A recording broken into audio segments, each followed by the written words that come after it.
the meeting place. The Lord commands a dwelling place for himself. In a word, that is what the tabernacle is for, to house the ark.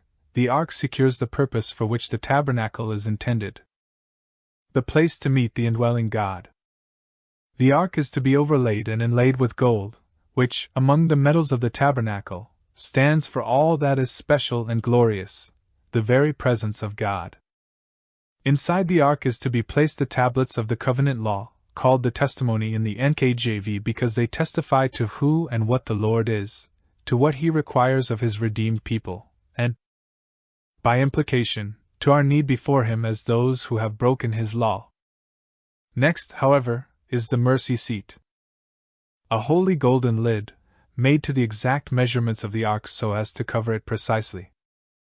In Hebrew it is the kapareth or covering, but the parent verb kafar, while in its simple form means to cover, in its developed form means to pay the covering price, as we saw on day 24. The kapareth, then, is the atonement covering or the price covering the debt.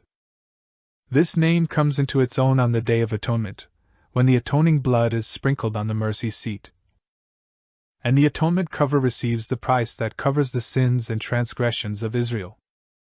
The symbolism is of the broken law covered by the sprinkled price of a substitutionary life laid down in death.